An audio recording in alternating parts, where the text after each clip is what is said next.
Hi, today I'm going to show you how to do an exercise called a seated high back row. For resistance, we're going to be using a resistance band. They're like stretchy rubber bands. This one's a tube style. So we're going to be seated on the floor on a mat, and the muscles that we're going to be working are the muscles that are in the upper back that pull the shoulder blades together.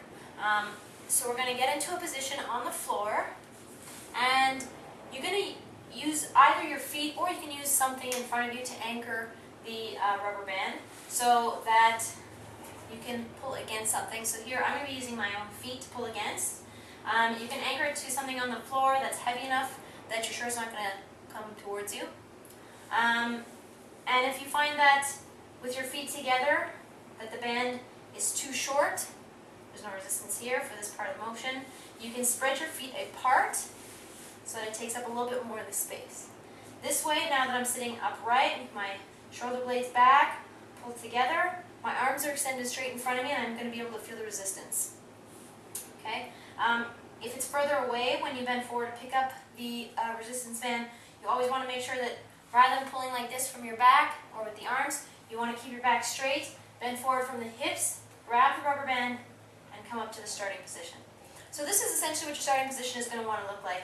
You want to keep your chest up, keep the abdomen in, flex those abdominal muscles throughout the movement, and focus on keeping the back nice and straight. You can almost even arch the lower back if you can, if you have that flexibility in the back and hamstrings.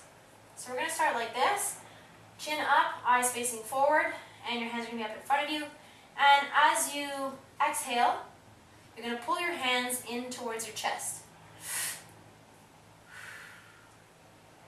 And you should feel the muscles which pull your shoulder blades together, pulling your shoulder blades together.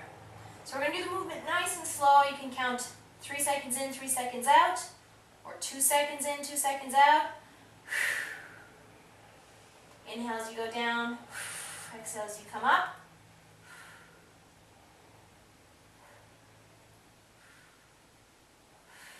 And as you can see, my hands are moving together. They're not moving separately.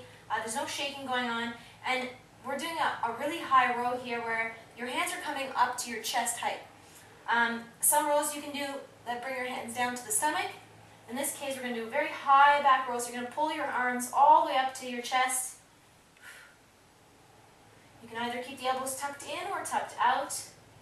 Up to you. You'll notice a slightly different level of difficulty. And you're also going to feel a little bit of the work in your biceps. Now, your hands can be pointing down. With your palms pointed down, you're going to be using the least amount of biceps muscle. The other option is to put your hands facing forward, so they're facing together. When they are facing together, you will be using more of the bicep muscle and less of the muscles in the back. And of course, the opposite way, you'll be using a lot of biceps, so if your palms are facing upwards, it's mostly a bicep exercise and a little bit for the rhomboids. A great exercise for the upper back and for the arms, and that's everything that you're going to need to know on how to do a seated high back row.